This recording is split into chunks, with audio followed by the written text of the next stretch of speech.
Self-knowledge is knowing who you are and what you want to do with your life. Self-knowledge is knowing how you feel about yourself. Self-knowledge has a lot to do with your philosophy, and your philosophy has a lot to do with shaping your attitude.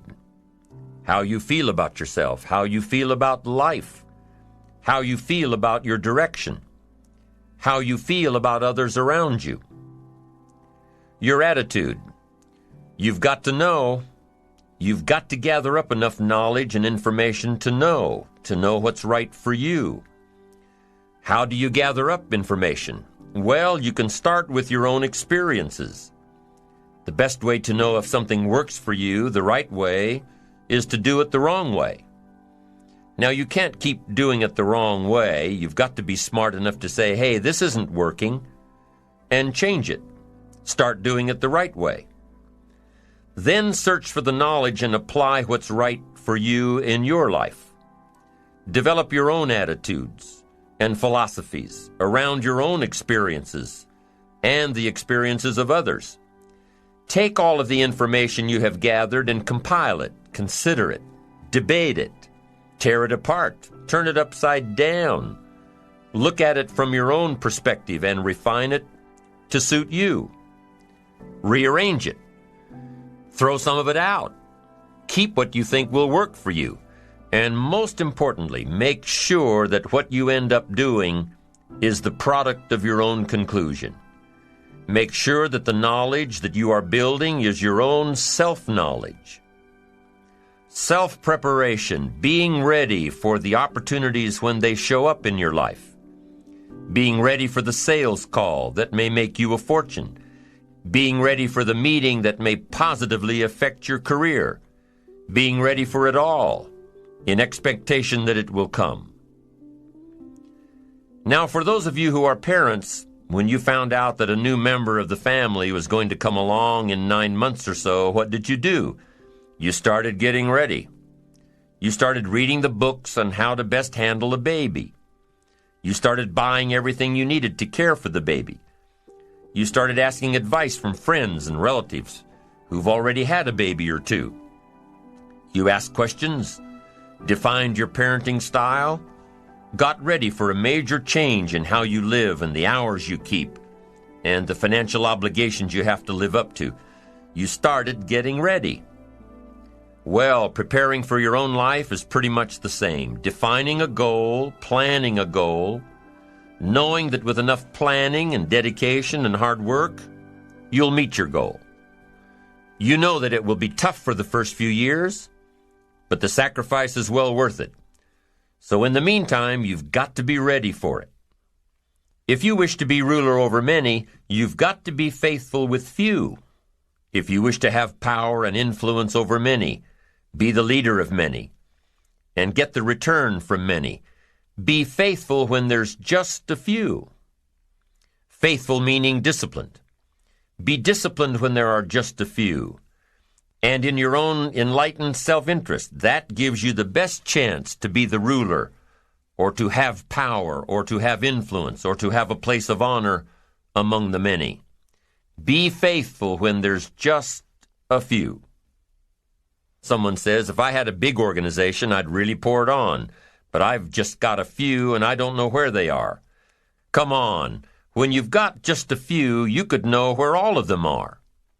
What if we interviewed parents who had a fairly large family who have all grown up and gone? What if we said to them, what happened to all of your children? What if they said, I don't know, they just all wandered off?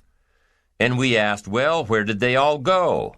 And they say, who knows, they're just all gone. We're just going to have some more. No. If you've got a few employees, if you've got a few distributors, if you've got a few people, that's the time to sharpen your communication skills of being in touch, getting prepared, giving the most of your heart and soul. That's the time when you just have a few. In your own enlightened self-interest, set up the lines when there's a few. Be totally absorbed when there's just a few. Then you put yourself by reputation and by skill in line, so that when a leadership position opens with the many, you'll be called. That's the key. Now, the same thing goes with your money.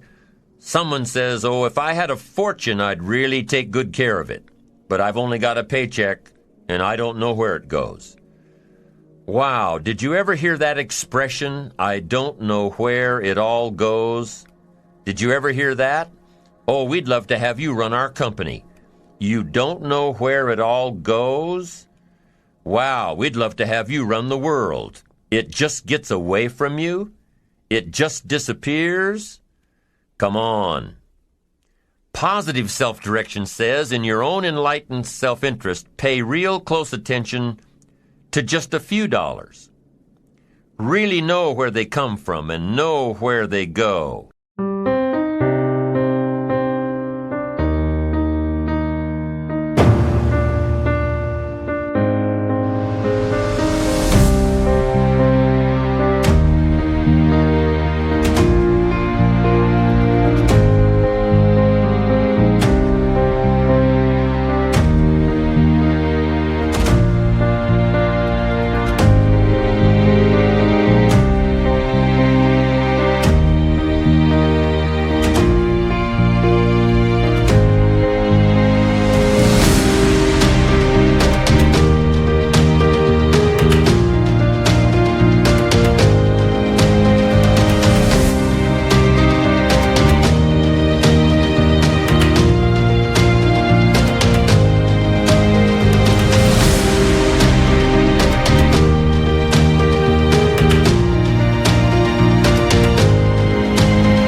Set up the disciplines when the amounts are small, and you'll be on your way to handling it when the amounts are many. Enlightened self-interest, self-preparation. Be ready for tomorrow by doing all that you can today, setting your goals. Set a goal that will make you stretch for what it will make of you to achieve it. What a brand new reason for setting goals. What an all-encompassing challenge to have a better vision of the future, to see what it will make of you to achieve it. And here's why. The greatest value in life is not what you get. The greatest value in life is what you become. The major question to ask on the job is not, what am I getting here? The major question to ask is, what am I becoming here? It's not what you get that makes you valuable. It's what you become that makes you valuable. Set the kind of goals that will make something of you to achieve them. So there you have the two components of positive self-direction. Number one, self-knowledge, knowing who you are and what you want to do with your life. And number 2, self-preparation. You need both aspects for positive self-direction. Figuring out who you are and what you want. And being prepared for the day you reach your goals. Being ready. Being worthy. Becoming the person you need to be in pursuit of what you want. What good is an opportunity if you're not prepared to take advantage of it? It's no good. Won't do a thing for you. Be prepared. Now here's what's called the self-knowledge acid test. Quickly, without thinking too much about it, quickly list your 3 most important long-term work-related goals. Is it a client you've been trying to sign for several months? Is it a major sale you've been trying to make? Is it a promotion? Is it a partnership in the firm? Quickly list your 3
most important long-term work-related goals, achievements that you want to make, achievements that will take a while to get.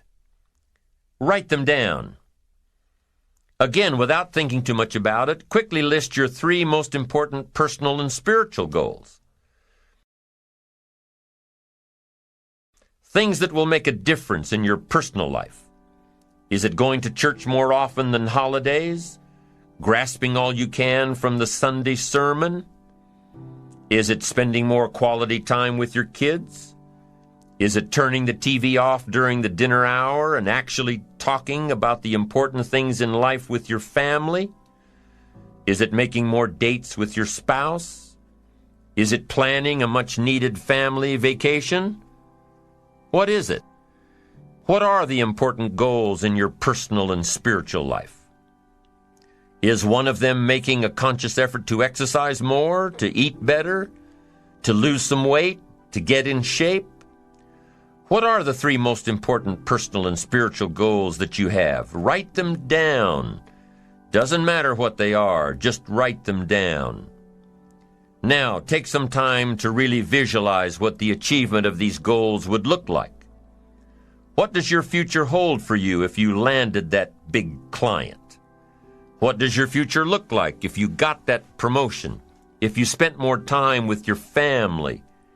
If you planned more outings with your spouse? What does your future look like? Really spend some time on this now. It's important stuff. What does it all look like? Ask yourself, is this really my goal? Is this truly what I want? Is it a positive goal? Is it important enough to me to become what it takes to reach this goal? Is it mine? Is it worth it? If your 3 goals on the career side and 3 goals on the personal side don't stand up to these questions, you need to take some time to carefully redefine a few things. Redefine your list. Redefine where it is that these goals came from. Redefine what actually is important to you. Redefine how hard you'll really work to get them.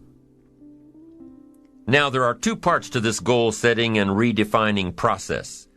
There's 2 parts. Number 1, don't set your goals too low.